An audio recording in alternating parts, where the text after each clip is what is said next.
Hello guys, welcome back to our channel. The Igbos have decided to speak up again concerning the issue of the soldiers, the Nigerian army, and of course Orlu in Imo State and the things going on in Imo State, and this is rather sad.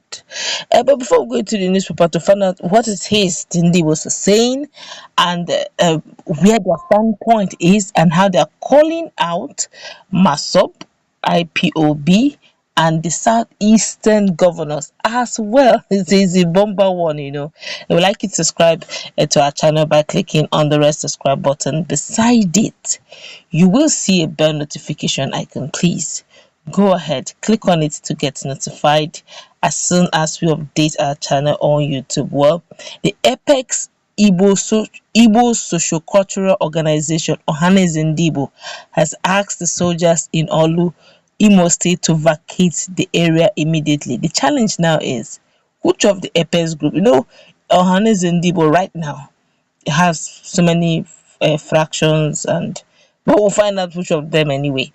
Again, the group wants the indigenous people of Biafra and the movement for the actualization of sovereign state of Biafra, that's IPOB and MASSOB, to stop unwarranted statements that could endanger the lives of the people.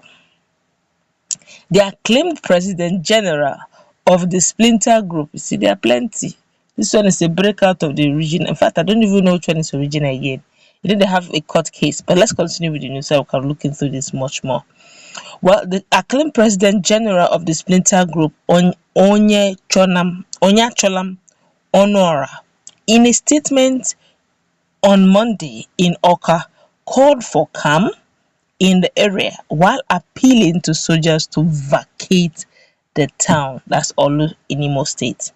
He said the continued presence of soldiers in Orlu and some other communities within Orlu local government area of Imo State was overdue, adding that the people were not in a war situation. According to Onora, it is condemnable for Governor Hope Uzodinma to lock up people in their houses for weeks without making provisions that will cushion the effect of hunger, health challenges, and other untold hardship the imposed curfew has caused on the affected communities. We hereby caution IPOB, we hereby caution MASSOB to stop making unguarded statements that end up endangering the lives of Igbo. We are not at war with the Nigerian government and those instigating actions capable of degrading or degenerating the already tense situation in the country to civil unrest should desist from such with immediate effect. Why are the southeastern governors dying in silence? They're asking now. The silence of our southeastern governors is no longer golden. There's this general saying that when you are silent, they say it's golden. You say this one is no longer golden. You cannot provide your people with security. They're still talking. You cannot take a decision and stand by it. They're still asking the southeastern governors as well. Ąrḿy General Assembly worldwide will demand for the resignation of all the southeast governors since they have all resolved to die in silence. This one looks like a future impossible tense. In Nigeria, nobody resigns in Nigeria. Every occupation, every political position is to foot and all. We don't used to resign in this part of the world. We don't know how to resign political position. Resign how? Who would do it? Even impeachment is difficult in Nigeria. How much more to willingly resign? That's strange. It's not Nigerian. It could be democratic in most countries. It could be normal. It could be a norm. In Nigeria, it's not Nigerian to resign. Political appointment, political position, elected position. Yes, sir, please, with due respect to you, sir, it is future impossible tense, sir. Please bring it down to Nigerian context, one that Nigerians understand, the one that we are used to in Nigeria. We don't understand resignation in political offices. Please, let's continue. Then I said, some are even abroad. That is talking to the southeastern governors, that some of them are abroad and they will not impose curfew from there. And this madness must stop, the Splinter Group said. As in, the governors should travel abroad and post coffee from wherever they are. See enjoyment. Nigeria, sometimes, honestly, sometimes it's best to just look at things on a lighter note and smile over it. Some Nigerians will just sleep and wake up and they're gone. Not because of anything. If you think of the issues front, left, back, right, and center that is hitting Nigeria, you ask yourself, why were you born in Nigeria? But look at it from a bigger perspective. I don't know this Splinter Group because we have several hands in Igbo. The one that is led by the ambassador, Judge. There's another one too that is still on court case. There's a court case issue.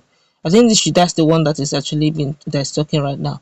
They have like two or three or thereabout, and all of them are standing opposing parallel lines. In fact, they don't see. Hey, and they're now saying that they are going to demand the resignation.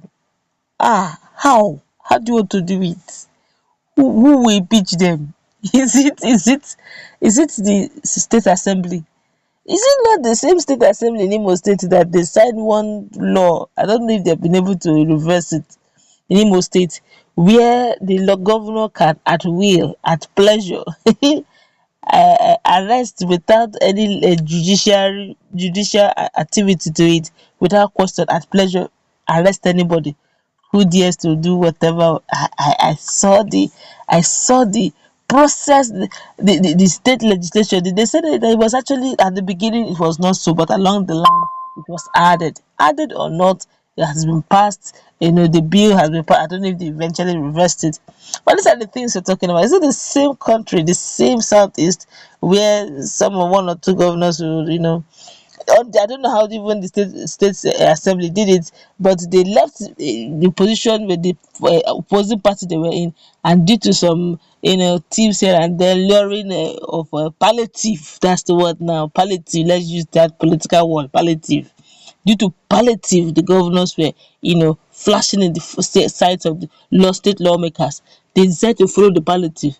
Today they are singing a different one. Is that the same state or the same region that you are demanding they should resign? Ask again. How do you want to make this happen? When we want to solve Nigerian problem, let's not look Senate terms. Let's not look at Senate claims. Senate claims does not operate in Nigeria. Nigeria has unique situation and requires unique solution that is Nigerian. If you follow the Senate claims way, you will just speak English. You will be speaking plenty English. There will not be much result. You got to, yes, those who speak English can be helping us with the English, but we got to follow it the right way. Like they will say, follow the law. Even the law self is, I don't even understand it. Well, you have heard what the young man have said. He's saying that everybody should desist. The question is, who are you referring to? Are you referring to MASSOB? Are you referring to IPOB? Are you referring to Nnamdi Kanu or the? You're not referring to anybody. That's the challenge. Have you now seen? This is a mini picture of how Nigeria looks like in the global perspective. Just using a case study of this Ohanaeze group and a case study of Southeast now. Everybody is talking, everybody is saying things, everybody is right in their own way, but nobody's coordinating anything. At the end of the day, everybody has a right to talk. That is the mini picture of the whole Nigerian concept. Now you now find out how difficult it is.